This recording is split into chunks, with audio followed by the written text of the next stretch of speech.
Hello, welcome back everyone. तो कैसे हैं आप सभी? एक बार फिर से आप सभी का स्वागत है। तो आज काफ़ी लंबे टाइम के बाद में हम आपके साथ में वीडियो बनाएंगे। ठीक है, क्लास को शेयर करेंगे। तो स्टार्ट करते हैं इसी के साथ में। हमारा जो इससे पहले मतलब वीडियो ब्रेक हो गया था, इतने लंबे टाइम तक वीडियो नहीं आई है, तो टेक्निकल इशू था इस वजह से। ठीक है, और थोड़ा मतलब शेड्यूल भी बिजी था। तो आज हम यहाँ पर जो है, जहाँ से वीडियो ख़त्म हुई थी, टॉपिक ख़त्म हुए थे, वहीं से हम स्टार्ट करेंगे। तो जो नेक्स्ट टॉपिक हमारा रहेगा आज का, वो रहेगा बाल विकास के सिद्धांत। ठीक। तो बाल विकास के सिद्धांत में हम समझेंगे कि जो बच्चा होता है, जैसे जैसे वो बड़ा होता है, तो किस तरीके से कौन से सिद्धांतों को, कौन से रूल को फॉलो करते हुए वो बड़ा होता है, किस तरीके से आपके क्वेश्चन आते हैं। और जैसे कि आपका एग्ज़ाम भी नज़दीक है, तो अभी आपसे जो आपकी क्लासेस रहेंगी वो कंटिन्यू रहेंगी।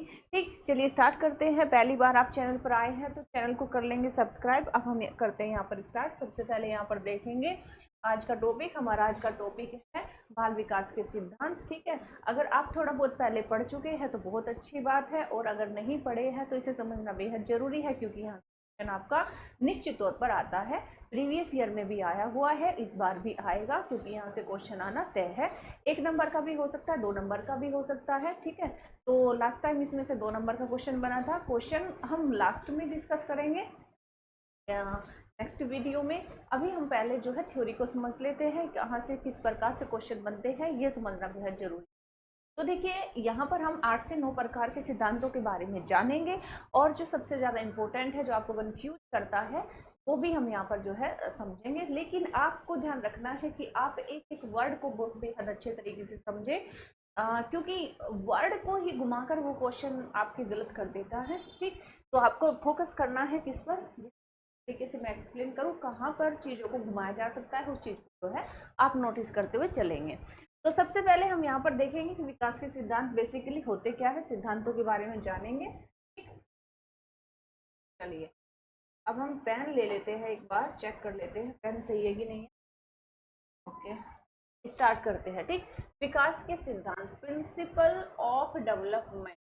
देखिए, डेवलपमेंट इससे पहले हम समझते हैं कि विकास होता क्या है। वृद्धि और विकास में अंतर जान चुके हैं। वृद्धि यानी कि बच्चे के शरीर का बढ़ना, और विकास यानी कि बच्चे के गुणों का बढ़ना। ठीक है, यानी कि बच्चे का शारीरिक, मानसिक, भौतिक, नैतिक और सामाजिक, संवेगात्मक सभी रूप से उसमें वृद्धि होना। ठीक है, उसको हम परिपूर्ण रूप से विकास मानते हैं। ठीक है ना। जैसे कि अभी भी आप अगर हम देखें, एक बच्चा ऐसा है जिसको सिर्फ जिसका शरीर बढ़ रहा है, लेकिन दूसरा बच्चा ऐसा है जिसका शरीर के साथ साथ में वो चीज़ों को भी सीख रहा है। ठीक है, तो आप पहले बच्चे को क्या ये कहेंगे कि उसका विकास हो रहा है, आप ये कहोगे कि सिर्फ उसकी वृद्धि हो रही है। लेकिन दूसरा बच्चा जो चीज़ों को भी सीख रहा है, उसका शरीर भी बढ़ रहा है, तो आप ये कहोगे कि उसका विकास हो रहा है। ठीक है, चलिए। तो विकास होता क्या है, यहाँ से क्वेश्चन आपके आते हैं। विकास के साथ में आपको ये समझना है कि जब पूछा जाए कि निम्नलिखित में से विकास की कौन कौन सी विशेषताएं हैं, या फिर निम्नलिखित में विकास से क्या तात्पर्य है, तो आपको पता होना चाहिए जो विकास होता है, वृद्धि तो एक समय के बाद रुक जाती है, लेकिन विकास क्या है, निरंतर चलता है, यानी कि कंटिन्यू चलता है, लगातार चलने वाली एक जटिल, यहाँ पर ध्यान देना है, सरल प्रक्रिया देकर आपको कंफ्यूज कर देगा।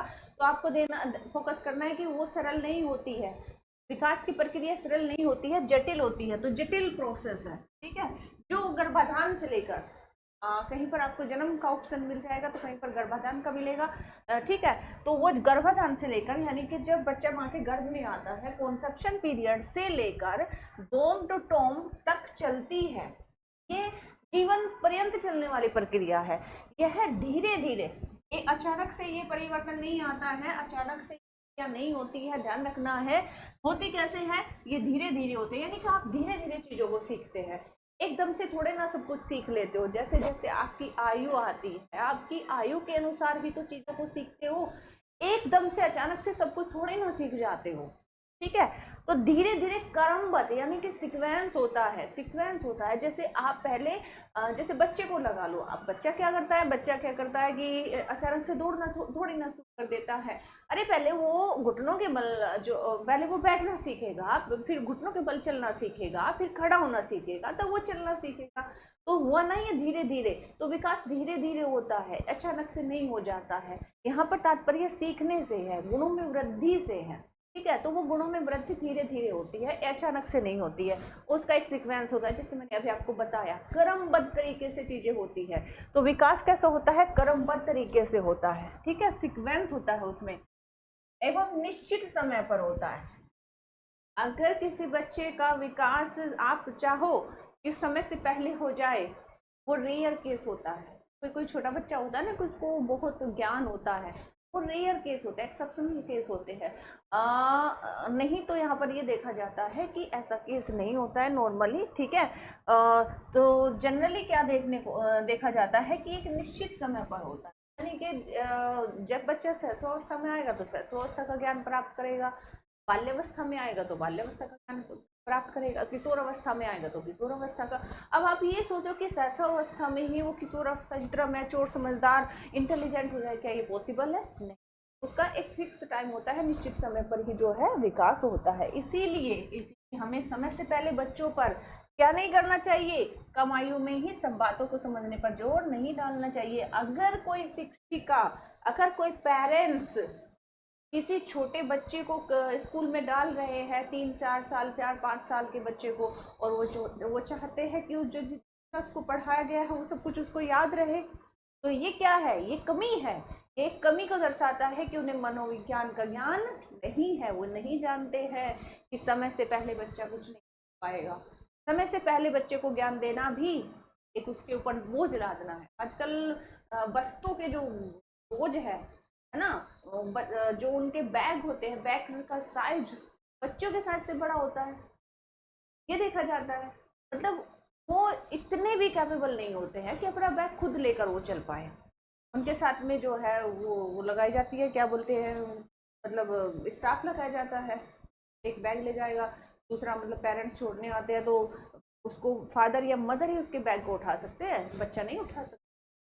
मतलब आजकल इतना मतलब बोझ बच्चे पर लादा जा रहा है, ठीक। तो इसीलिए क्या होता है, कम से कम as a parents, as a teacher, आप अगर आपको मनोविज्ञान का ज्ञान है तो समय से पहले उस पर वो चीज़ मत ला दो, एक समय का वो खुद सीख लेगा, ठीक है, क्योंकि समय पर ही वह सब कुछ जो है समझ जाता है। क्योंकि विकास क्या होता है, क्रमबद्ध रूप से होता है, इसीलिए बच्चे में धीरे धीरे उसका भार, उसकी लंबाई, उसकी क्रियात्मक क्रियाएं, यानी कि जो प्रैक्टिकल एक्टिविटी जिसको हम कहते हैं, प्रैक्टिकल एक्टिविटी भाई कुछ भी, अगर वो लिखना, पढ़ना, चलना, दौड़ना, कूदना, ये सब क्या है, ये करना वो समय के साथ में धीरे धीरे सीख जाएगा, ठीक है। प्रत्यक्षीकरण, ऑब्जर्वेशन, अब छोटा बच्चा क्या प्रत्यक्षीकरण की क्षमता उसमें आ जाएगी, भाई टीचर स्कूल में आता है, पढ़ाता है, क्लास में आता है, चला जाता है, ठीक है, उससे सिर्फ इतने से मतलब है। बाकी टीचर की कितनी सैलरी है, टीचर कौन से शहर से आता है, ठीक है, यहाँ पर कितना स्टाफ है, इस तरह का जो ऑब्जर्वेशन छोटे बच्चे नहीं कर पाते, समय के साथ में कर पाते हैं, ठीक। सामाजिक समायोजन, छोटे बच्चे में ये कम देखने को मिलेगा, लेकिन बड़े बच्चे में देखने को मिलेगा, और ये एक बच्चे विकास का एक हिस्सा है। सामाजिक समायोजन भी समय के साथ में धीरे धीरे ही मतलब उसमें विकास होता है। इसीलिए अध्यापकों को बच्चों के शारीरिक, मानसिक, सामाजिक, संवेगात्मक परिपक्वता स्तर का ज्ञान होना चाहिए, ठीक है, जिससे वे बालकों को सही मार्गदर्शन एवं सही दिशा प्रदान कर सके। ये आपको ध्यान रखना, ठीक। ये हो गया विकास के बारे में, हमने समझ लिया है। अब हम आगे समझेंगे विकास के सिद्धांतों के बारे में, ठीक है। तो एक बार और ये और जान लेते हैं कि जब क्वेश्चन आते हैं तो कितने शब्दों में, कितने रूपों में आपसे जो है पूछा जा सकता है, जैसे हम विकास को और कितने मतलब तरीके से सकते हैं। आपको इनकी विशेषता ध्यान रखनी है। जैसे विकास है, मैंने यहाँ पर मेंशन किया है, खासकर जो प्रीवियस ईयर में आए हुए क्वेश्चन है वहां से, ठीक, ताकि जो है आपके लिए आसानी हो जाए, इजी हो जाए। तो विकास निरंतर प्रक्रिया है, निरंतर चलता है, निरंतर चलता है, लगातार भी हम इसको कहेंगे, हम इसको कंटिन्यू भी कहेंगे, हम इसको जन्म से मृत्यु तक भी कहेंगे। भाई लगातार चल रहा है तो कह सकते हैं ना कि जन्म से मृत्यु, हम बॉम्ब भी तो कह सकते हैं ना कि जन्म से कब्र तक, ठीक है, कह सकते हैं कि नहीं कह सकते, बिल्कुल कह सकते हैं। फिर हम इसे ये भी कह सकते हैं कि भाई ये इसकी विशेषता है कि ये है क्रमबद्ध, यानी कि सीक्वेंस में चलता है, निश्चित क्रम रहता है, फिक्स रहता है, फिक्स टाइम पर फिक्स है ना, और निश्चित समय पर होता है। जीवन पर्यंत प्रक्रिया है, ये आपको ध्यान रखना है कि ये जीवन पर्यंत चल रहा है, हम इसको ये भी कह सकते हैं। और ये क्या है, चिरकाल प्रक्रिया है। ये चिरकाल वही होता है जो जीवन पर्यंत चलता है, और कभी ना रुकने वाली प्रक्रिया भी हम इसको कह सकते हैं। ठीक है, कह सकते हैं कि नहीं कह सकते, सतत प्रक्रिया भी कह। सतत का मतलब होता है कंटिन्यू, लगातार। ठीक है, जो कि हम ऊपर डिस्कस कर चुके हैं। तो ये इतने तरीके से हम कह सकते हैं कि विकास को नामित किया जा सकता है। ठीक है, विकास की ये विशेष इतने तरीके से आपसे पूछ सकता है, ये आपको ध्यान रखना है। चलिए अब हम करेंगे यहाँ पर, समझेंगे सबसे पहले सिद्धांतों के बारे में। सबसे पहले आता है निरंतरता का सिद्धांत, क्योंकि हम जान चुके हैं कि जो बच्चे का विकास होता है वो निरंतर होता है, जीवन पर्यंत चलता है। जीवन पर्यंत चलता है, तो जीवन पर्यंत चलता है तो सीधी सी बात है, हम कह सकते हैं कि भाई जो विकास है निरंतरता के सिद्धांत को फॉलो करता है, इसीलिए तो निरंतर चलता है ना। ठीक, तो निरंतरता का सिद्धांत यानी कि प्रिंसिपल ऑफ कंटिन्यूटी, हम इसे क्या कहेंगे, प्रिंसिपल ऑफ कंटिन्यूटी। बच्चे में विकास की प्रक्रिया लगातार चलती रहती है जब तक उसका जीवन बना रहता है। यह सतत यानी कि कंटिन्यू रूप से चलती रहेगी। बच्चे का विकास माँ के गर्भ में भ्रूण से लेकर, भ्रूण से शुरू हो जाता है और मृत्यु तक अनवरत चलता रहता है, अविराम चलता है, कभी नहीं रुकता है। आप कभी चीज़ों को सीखना बंद कर देते हैं क्या? जब तक आपका जीवन है आप कुछ ना कुछ सीखते रहेंगे। जब आप कुछ नहीं सीख रहे होते तब भी आप कुछ ना कुछ सीख रहे होते हैं। कैसे? मनन करके, चिंतन करके, है ना। मतलब एक्टिविटी ही करके सीखना, उसको सीखना नहीं कहेंगे, मनन करके, चिंतन करके भी, मानसिक क्रियाओं को भी करके आप चीज़ों को सीख रहे होते हैं, सीख रहे होते ना। तो वहाँ पर भी आप कुछ ना कुछ सीख रहे होते हैं। तो इसीलिए हमारा जो जीवन चलता है वो निरंतर सिद्धांत को फॉलो करता है, निरंतरता के सिद्धांत को फॉलो करता है। इसी तरीके से बच्चे का विकास होता है। ठीक है, तो पहला सिद्धांत आपने समझ लिया है। यहाँ पर एक छोटा बच्चा आपको दिखाई दे रहा है। ये छोटा बच्चा इतना बड़ा हो जाएगा, इतना बड़ा, बूढ़ा तक हो जाएगा, मृत्यु तक जो है पहुंच जाएगा, तब भी चीजों को सीखता रहेगा, निरंतर सीखता रहेगा, निरंतर इसके गुणों में वृद्धि होती रहेगी, इसके गुणों का विकास होता रहेगा। इसलिए विकास निरंतरता के सिद्धांत को फॉलो करता है। ठीक है, हमारा जो जीवन है, हमारा जो विकास होता है, वो निरंतरता के सिद्धांत के आधार पर होता है। ठीक,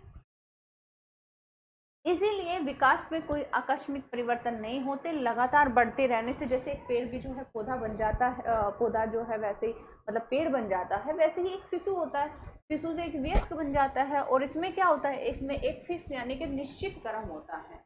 ठीक, आपको ये ध्यान रखना है। इसकी पीडीएफ आपको क्या है, इसकी पीडीएफ आप एपी टीचिंग जो टेलीग्राम चैनल है उसको आप जो है ज्वाइन कर लीजिएगा, उस पर आपको जो है मिल जाएगी। ठीक, चलिए अब हम समझेंगे दूसरा, एक रूपता का सिद्धांत यानी कि प्रिंसिपल ऑफ यूनिफॉर्म पैटर्न। ये क्या है, यहाँ से क्वेश्चन आते हैं क्या? बिल्कुल आते हैं। अच्छा, किस तरीके से क्वेश्चन पूछेगा? इस तरीके से पूछेगा कि एक बच्चा है, वो अपनी आयु के अनुसार ही चीज़ों को सीख रहा है, उसमें अपनी आयु के अनुसार ही बुद्धि का विकास हो रहा है, मानसिक योग्यताओं का विकास हो रहा है। तो वो कौन से सिद्धांत को फॉलो कर रहा है? तो आप कहोगे कि वो एक रूपता के सिद्धांत को फॉलो कर रहा है। एक रूपता का मतलब है क्योंकि उसने अपनी आयु के अनुसार बुद्धि का उसका विकास हुआ है, उससे पहले तो नहीं हो गया, उससे पहले तो नहीं हुआ। ऐसे ही होता है ना, जैसे छोटा बच्चा अभी पैदा हुआ, पैदा होते थोड़ी ना सब कुछ सीख जाता है, धीरे धीरे आयु बढ़ती है, धीरे धीरे सब सीखता है। इसी प्रकार से हमने भी सीखा है, इसी प्रकार से आपने भी सीखा है, इसी प्रकार से सब सीखते हैं। सब यानी कि समान है, सब एक ही रूप से पैदा होते हैं, एक ही रूप से बड़े होते हैं, एक ही रूप से चलना, बैठना, चलना, ये सब सीख। ऐसा कोई आपने नहीं देखा है कि आपके पड़ोस में एक बच्चा हुआ, उसने तो जो है चलना शुरू कर दिया। हमारे घर में बच्चा हुआ, वो तो पहले जो है बैठ रहा है, फिर घुटनों के बल चल रहा है, उसके बाद में खड़ा हो रहा है, उसके बाद में चलना सीख रहा है। अरे ये क्या हो गया, हमारे साथ में तो मतलब उल्टा हो गया। ऐसा नहीं होता है। होता क्या है, सब एक समान तरीके से विकसित होते हैं, उनका विकास एक समान तरीके से होता है, एक रूप से। ठीक है, माँ के गर्भ में बच्चा आएगा, उसके बाद वो पैदा होगा, वो शिशु बनेगा, उसके बाद में वो बच्चा बनेगा, बाल्यावस्था में आएगा, उसके बाद वो अवस्था में जाएगा, उसके दूध के दांत टूटेंगे, उसके जो है पहले सिर में मजबूती आएगी, फिर उसके धड़ में मजबूती आएगी, फिर उसके हाथों में मजबूती आएगी, फिर उसके पैरों में मजबूती आएगी। ये क्रम है, ठीक है। ये एक रूप से ही बच्चे में है, हर एक बच्चे में विकास होता है, चाहे वो बच्चा सार्वभौमिक रूप से हम कहेंगे कि विकास के सिद्धांत सार्वभौमिक है। वो क्यों? क्योंकि वो चाहे चीन का भी हो, चाहे जापान का हो, चाहे इंग्लैंड का हो, चाहे पाकिस्तान का हो, कहीं पर भी हो, वो बच्चा पैदा हो रहा है एक ही तरीके से रहेगा, ठीक है। इसकी थ्योरी, इसकी डिटेल आपको यहाँ पर जो है मिल जाएगी, जो मैंने अभी आपको यहाँ पर एक्सप्लेन किया है, आप देख ले रहे हैं। यहाँ पर एक जो बच्चा है भ्रूण बनना है, उसके बाद से बच्चा बन रहा है, ठीक है, शिशु के रूप में ये बाद में जन्म लेता है। तो इसी तरीके से हर एक मनुष्य का, हर एक बच्चे का जो जन्म है, जो विकास है, वो एक रूप तरीके से होता है। इस वजह से यहाँ पर इसको एक रूपता का सिद्धांत यानी कि प्रिंसिपल ऑफ यूनिफॉर्म पैटर्न कहा गया। इसीलिए ये क्वेश्चन मैंने आपसे, ये क्वेश्चन प्रीवियस ईयर में आया हुआ है कि एक बच्चा अपनी आयु के अनुसार चीजों को सीख रहा है, तो ये बच्चा विकास के कौन से सिद्धांत को फॉलो कर रहा है? तो अपनी आयु के अनुसार चीजों को कर रहा है ना। तो भाई हर कोई अपनी आयु के अनुसार ही चीजों को सीखता है, करता है, तो वो क्या है, एक रूपता के सिद्धांत को फॉलो कर रहा है, यूनिफॉर्म पैटर्न को फॉलो कर रहा है, ठीक है। एकीकरण का सिद्धांत, प्रिंसिपल ऑफ इंटीग्रेशन, इसका मतलब क्या है? यहाँ से बहुत क्वेश्चन आपको देखने को मिलते हैं। यहाँ से क्वेश्चन इस तरीके से आया हुआ है या फिर आएगा भी कि जब बच्चा पहले उसने बच्चे ने क्या किया, बच्चा पहले पेन पकड़ता था, गिलास पकड़ता था, अब बच्चा शर्ट के बटन लगाने लग गया है और बच्चा जो है पेन को पकड़ने लग गया। जब तक वो बॉल पकड़ रहा था, जब तक वो गिलास पकड़ रहा था, तब तक उसके शरीर की बड़ी मांसपेशी इस्तेमाल हो रही थी, ठीक है। ऐसे होता है ना, बॉल हम ऐसे पकड़ते हैं, गिलास भी ऐसे पकड़ते हैं, तो बड़ी मांसपेशी इस्तेमाल हो रही थी। लेकिन अभी क्या है, जब हम शर्ट का बटन लगाएंगे तो उसमें छोटी मांसपेशी यानी कि उंगलियों का इस्तेमाल होगा, है ना। और दूसरा, अगर हम पेन पकड़ेंगे तो इसमें भी छोटी यानी कि छोटी मांसपेशियों का। तो ये क्या हुआ, ये बड़ी मांसपेशी से छोटी मांसपेशी तक जो एकीकरण आया है, इसका मतलब क्या है? इसका मतलब ये है कि बच्चा पहले बड़ी मांसपेशियों के माध्यम से कार्य करता है, उसके बाद से छोटी मांसपेशी को इस्तेमाल करना कर देता है, यानी बड़ी मांसपेशी और छोटी मांसपेशी को एक साथ में मिलाकर कार्य करना शुरू कर देता है। यानी कि पहले बच्चा जो है अपने मस्तिष्क का उतना प्रयोग नहीं कर पाता है, बाद में सिर्फ और सिर्फ शरीर का उपयोग कर पाता है, बाद में वो मानसिक और शारीरिक क्षमताओं में बैलेंस बनाना शुरू कर देता है, संतुलन बनाना शुरू कर देता है। इसी एकीकरण का सिद्धांत कहते हैं। इसी को फॉलो करते हुए बच्चे का विकास होता है, ठीक है। तो यहाँ पर देखो कि जब छोटा बच्चा होता है तो वह शुरुआत में क्या करता है कि किसी भी चीज को पकड़ने के अपने संपूर्ण अंग का प्रयोग करता है, अपने संपूर्ण शरीर का प्रयोग करता है। जैसे फॉर एग्जाम्पल उसके सामने कोई बॉल पड़ी है या फिर कुछ भी पड़ा हुआ है, तो उसको उठाने के लिए पूरा लोबद पड़ेगा, पूरा का पूरा, है ना। वो उसको हाथ से भी उठा सकता है लेकिन नहीं उठा पाएगा। क्यों? क्योंकि अभी क्या है, वो एकीकरण करना नहीं जानता है, वो बैलेंस करना नहीं जानता, वो संतुलन करना नहीं जानता है, ठीक है। तो जैसे जैसे वो धीरे धीरे बड़ा होगा तो जो या बॉल हुई या फिर जो है ऐसी चीजें हुई, उसको हाथ से नहीं बल्कि उंगली से पकड़ना शुरू कर देता है। इसी तरह पूरे शरीर को चलाने के साथ साथ वह अपने अन्य अंगों को भी जो है चलाना शुरू करना सीख जाता है, समझ गए। तो ये जो आपस में मतलब बैलेंस बनाना वो सीखता है, उसको एक साथ में लाके यूज करना सीखता है, उसी को हम एकीकरण का सिद्धांत कहते हैं। और इसी तरीके से यहाँ पर जो है क्वेश्चन आते हैं। तो आप ध्यान रखिएगा कि जब ऐसा होता है तो बच्चा कौन से सिद्धांत को फॉलो कर रहा है, उसका विकास कौन से सिद्धांत के आधार पर हो रहा है, तो एकीकरण इंटीग्रेशन के आधार पर हो, ठीक है, समझ गए। चलिए अब आगे मूव करेंगे सामान्य से विशिष्ट के विकास का सिद्धांत। ये सिमिलर से लगते हैं, कंफ्यूजन क्रिएट करते हैं। यहाँ से क्वेश्चन किस तरीके से आता है आपका कि देखो भाई एक बच्चा है, वो पहले क्या है सामान्य कार्य, अब आपसे आपको कंफ्यूज करेगा, कि विकास होता है विशिष्ट से सामान्य की ओर। आपको पहले तो यही ध्यान रखना है कि पहले सामान्य आएगा, उसके बाद विशिष्ट आएगा। कैसे? आप पहले मोटे मोटे काम ही तो करना सीखते हो कि स्टार्टिंग में ही स्पेशल काम, बारीकी वाले काम सीख जाते हो, नहीं सीख पाते ना। तो आप पहले मोटे मोटे काम करना सीखते हो, यानी कि जिसमें आपको कह सकते हैं कि जिसमें मस्तिष्क का कोई यूज नहीं है, मस्तिष्क का कोई यूज नहीं है ना। जैसे फॉर एग्जांपल बच्चा क्या है, बच्चा सिर्फ शुरुआत में जो है दौड़ना शुरू नहीं कर देता है। वो क्या करता है, पहले उठेगा, ठीक है, और फिर बैठना सीखता है, उसके बाद में वो खड़ा होना सीखता है, सबसे लास्ट में वो चलना, सबसे लास्ट में वो दौड़ना सीखता है, ठीक है। तो ये जो दौड़ना है, ये जो चलना है, ये अपने आप में विशिष्ट नहीं है, विशिष्ट कार्य है। तो ये जो विशिष्ट कार्य है ये बाद में आता है, यानी कि आप कोई भी काम, जैसे फॉर एग्जांपल नॉर्मली एक सामान्य एग्जांपल है कि जैसे फॉर एग्जांपल स्टार्टिंग में बच्चों को कलर के बारे में अगर हम पूछे कि कितने कलर होते हैं, तो वो कहते हैं 3, लाल, पीला, हरा, 3 कलर जानते हैं, इसके अलावा जानते हैं नहीं जानते। तो फिर इसके बाद में जब वो धीरे धीरे उनका ज्ञान बढ़ता है, तो वो कलर की जो शेड होती है, यानी कि प्राइमरी, सेकेंडरी, थर्ड कलर, वो सब जानते आता है, ठीक है। यही अपने आप में विशिष्टता है, ठीक है। जैसे स्टार्टिंग में बच्चे को हम लीव्स के बारे में पढ़ाते हैं, है ना, या फिर अलग से फ्रूट्स के नाम याद करा देंगे, लेकिन वो जो किसके पार्ट्स है, पेड़ के पार्ट्स है, पेड़ की रूट, पेड़ का जो मतलब जो ब्रांचेज है, उसकी जो मतलब जड़ें हैं, ठीक है, और उसका जो विकास हो रहा है, या फिर कितने टाइप के पेड़ होते हैं, ये सब हम बाद में आते, तो वो अपने आप में विशेषता की ओर चला जाए। तो ग्रोस ग्रोस मोटा मोटा जो है बच्चों को पहले ज्ञान दिया जाता है, और बच्चे पहले ग्रोसली चीज़ों को ही समझ पाते हैं, बाद में जो है वो स्पेसिफिक चीज़ों पर आते हैं, उनको बाद में समझ पाते हैं, ठीक। ये होता है सामान्य से विशिष्ट का सिद्धांत, ये आप समझ गए।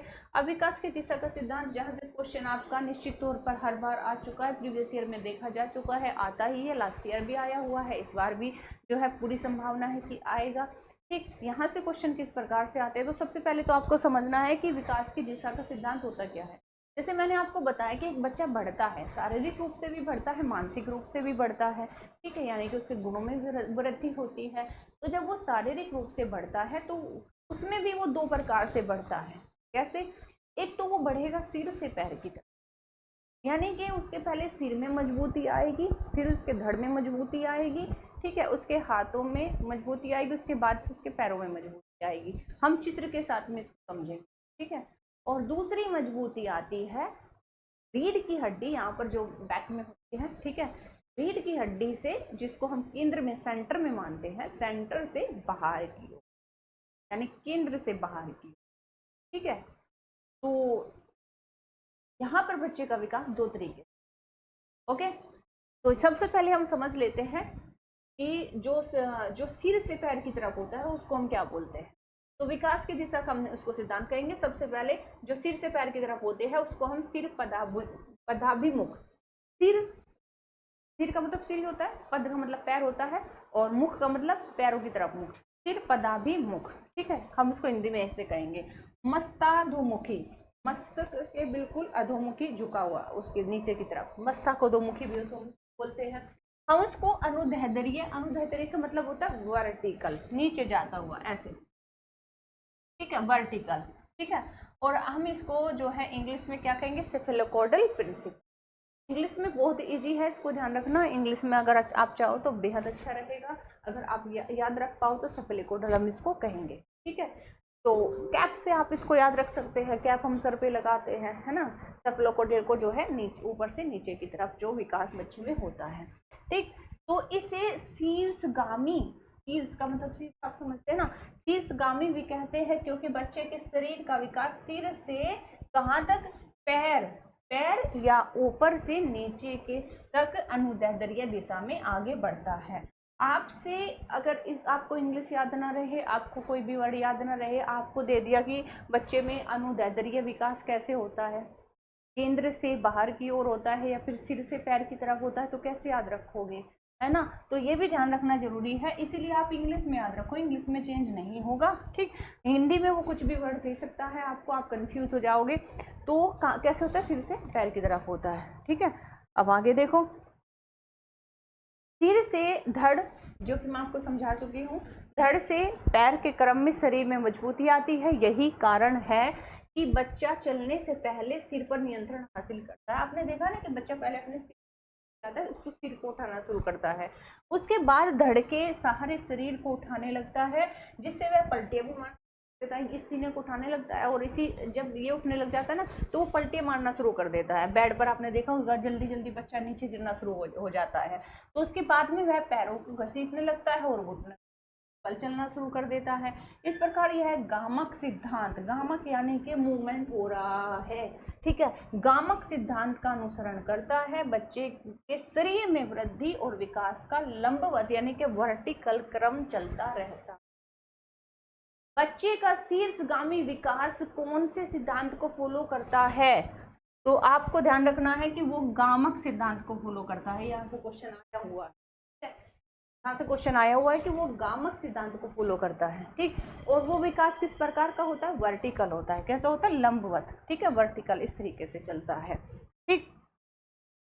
अब दूसरा है यहाँ पर जो कि मैंने आपको समझाया है कि जो केंद्र से बाहर की तरफ होता है, सीने से बाहर की तरफ होता है, उसको हम क्या बोलेंगे? उसको समीप दुराभिमुखी। समीप, ये समीप है, ये दूर यहाँ पर जो है इस तरीके से जो है मतलब सीना चौड़ा होता चला जाता है, या फिर रीढ़ की हड्डी से और इन अंगों में मजबूती आती चली जाती है, जैसे हृदय हुआ, इस तरीके से मतलब, ठीक है। तो इसमें क्या है कि इसको हम बोलेंगे समीप दुराभिमुखी, या फिर हम इसको बोलेंगे अधोमुखी, ठीक है। इंग्लिश में हम इसको बोलते हैं प्रॉक्सिमोडिस्टियल, प्रॉक्सिमोडिस्टियल, ठीक है, ये आपको ध्यान रखना है, प्रॉक्सिमोडिस्टियल बोलेंगे। इसको हम दूसरे शब्दों में निकट दूर क्रम, ठीक है, निकट दूर क्रम भी बोलते हैं। निकट से जब दूर जाता है, निकट दूर क्रम भी बोलते हैं। निकट दूर क्रम में क्या होता है कि इसमें बच्चे के शरीर का विकास केंद्र से बाहर की ओर। पूछेगा आपसे कि कौन सा बच्चे में केंद्र से बाहर की ओर यानी कि रीढ़ की हड्डी से बाहर की ओर जो विकास हो रहा है उसको क्या बोलते हैं? उसको हम प्रॉक्सिमोडिस्टियल विकास बोलते हैं, ठीक है। तो यहाँ क्वेश्चन अब इतना सिंपल नहीं पूछता है। लास्ट ईयर जो क्वेश्चन पूछा था वो ये पूछा था कि बच्चा जो है जो स्थूल मांसपेशियां हैं, ठीक है, स्थूल मांसपेशियों से पहले मतलब सूक्ष्म मांसपेशियों के इस्तेमाल से पहले अगर उसमें स्थूल मांसपेशियों में मजबूती आ जाती है, सूक्ष्म मांसपेशियों से पहले स्थूल मांसपेशियों में मजबूती आ जाती है, तो वह कौन से सिद्धांत को फॉलो करता है? शीर्षगामी को, या फिर जो है हमारे जो है समीप दुराभिमुखी। तो उसका आंसर क्या था? समीप दुराभिमुखी। क्योंकि यहाँ पर क्या है कि जो ये बड़ी मांसपेशियां हैं, ठीक है, और ये छोटी मांसपेशियां हैं। उंगलियों में, पैरों में छोटी मांसपेशियां होती है और कहीं नहीं होती है, ये भी आपको ध्यान रखना है। तो ये छोटी मांसपेशियां है, ये बड़ी मांसपेशियां है। तो छोटी मांसपेशियों में मजबूती से पहले बड़ी मांसपेशियों में मजबूती आ रही है, उसका इस्तेमाल बच्चा पहले सीख रहा है। तो उसका विकास कौन से आधार पे हो रहा है? उसमें ऑप्शन यही थे, शीर्षगामी पर या फिर जो है समीप दुराभिमुखी पर। तो उसका आंसर क्या हो जाएगा? समीप दुरामुखी पर। क्यों? क्योंकि पहले हमारी रीढ़ की हड्डी में मजबूती आएगी, हमारे हृदय में मजबूती आएगी, उसके बाद से हमारे हाथों में इस तरीके से मजबूती जाएगी, ठीक है, इस तरीके से मजबूती होगी बड़ी मांसपेशियों में, उसके बाद से हमारी उंगलियों में मजबूती आएगी। तो ये क्या है? ये अपने आप में समीप दुराभिमुखी विकास है, ठीक है, जिसे हम प्रॉक्सिमोडिस्टियल विकास कहते हैं। समझ गए?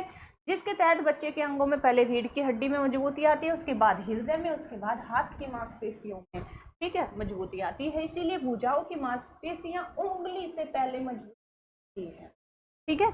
ये आपको, अगर ये आपने ध्यान रख लिया तो आपका क्वेश्चन गलत नहीं होगा, यहाँ से क्वेश्चन नहीं चूकेगा। समझ गए? चलिए, ये देखो, ये पिक्चर है, ठीक है। यहाँ पर जो विकास हो रहा है ये सेफेलोकोडल है, ठीक। सेफेलोकोडल में क्या होता है? बच्चे का विकास शीर्ष से नीचे की तरफ आता है, ऐसे, ठीक है ना, ऐसे। सिर में मजबूती आएगी, धड़ में मजबूती आएगी, उसके बाद से जो है हाथ पैरों में मजबूती आएगी, समझिए। उसके बाद क्या होता है? प्रॉक्सिमोडिस्टियल में क्या होता है? यहाँ सेंटर में केंद्र से मजबूती आनी शुरू होती है, जैसे हृदय में मजबूती आती है, रीढ़ की हड्डी में मजबूती आती है, ठीक है। और इस तरीके से जो है हाथ की मांसपेशियों में मजबूती आती है और उसके बाद से इसकी उंगलियों में मजबूती आएगी, ठीक है। तो ये क्या है? सेफेलोपोडल है, जो मध्य से, सेंटर से यानी कि केंद्र से बाहर की तरफ जाता है, ठीक। इस तरीके से बच्चे का विकास होता है, आपने समझ लिया। अब इसकी पीडीएफ के लिए आप एबी टीचिंग जो टेलीग्राम चैनल है उसे आप ज्वाइन कर ले, ठीक है, वहां पर आपको पीडीएफ मिल जाएगी।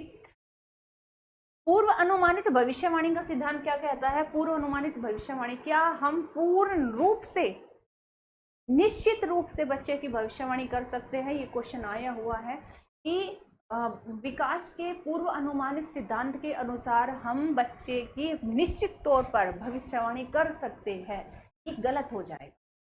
यहाँ पर हम बच्चे की पूर्व अनुमानित भविष्यवाणी कर सकते हैं। विकास का सिद्धांत ये कहता है कि हम बच्चे के लक्षणों के आधार पर, जैसे उसके लक्षण होते हैं उसके आधार पर हम उसकी भविष्यवाणी कर सकते हैं कि बच्चा आगे जाकर क्या बनेगा, लेकिन निश्चित तौर पर नहीं कर सकते, पूर्ण तौर पर नहीं कर सकते, ये आपको ध्यान रखना है।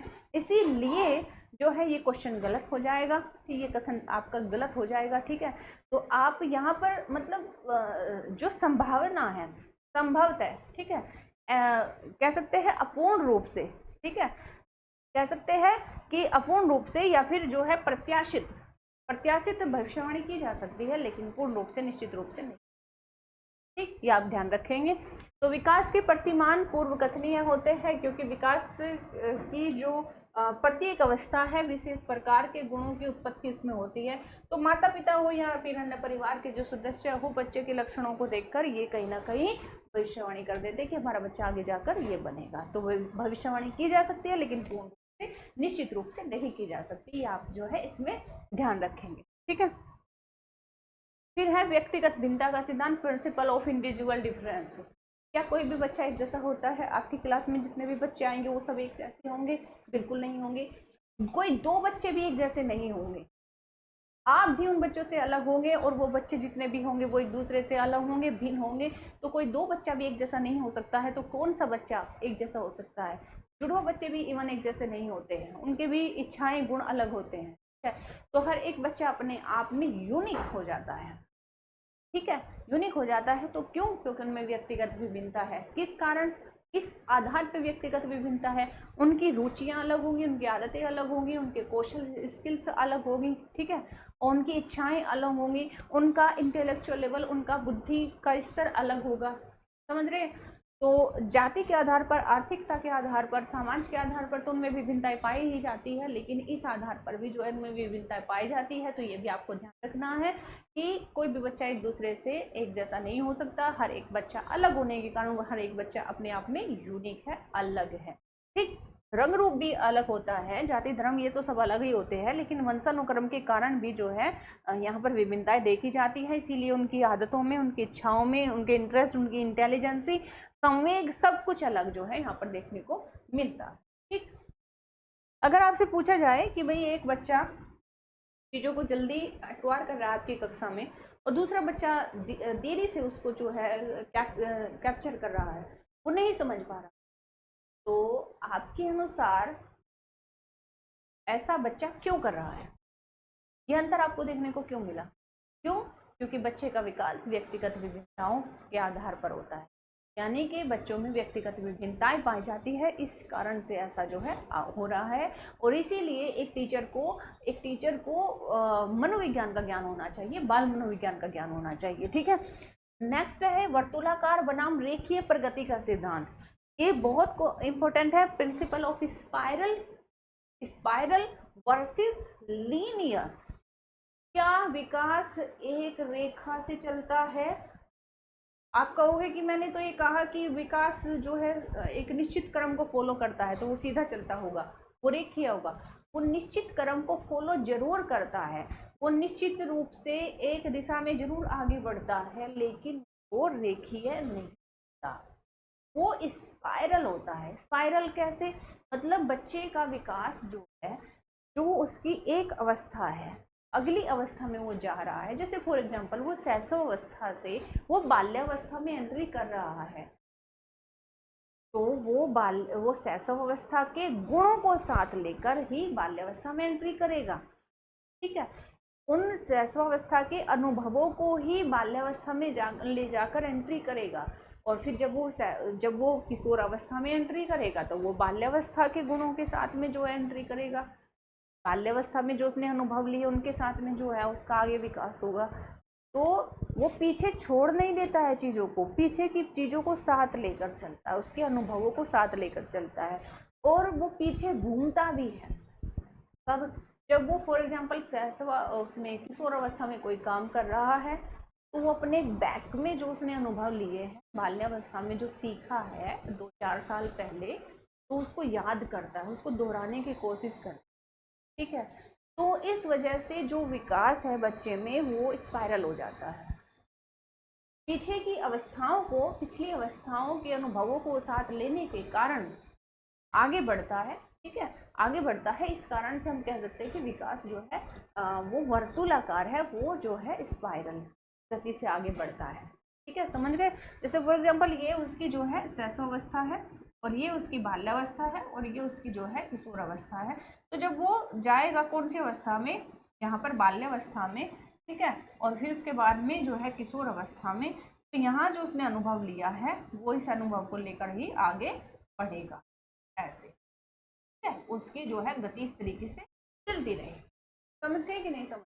ठीक है, तो विकास सर्पिल होता है, रेखिक नहीं होता है, क्योंकि बच्चे का विकास स्थिर गति से नहीं होता, क्योंकि वह एक अवस्था में प्रगति करता है, जैसे शैशवावस्था, और फिर अपने विकास को मजबूत करने के लिए अगली अवधि में आराम करेगा, जैसे बाल्यावस्था। बाल्यावस्था ठहराव की अवस्था इसीलिए तो कही जाती है।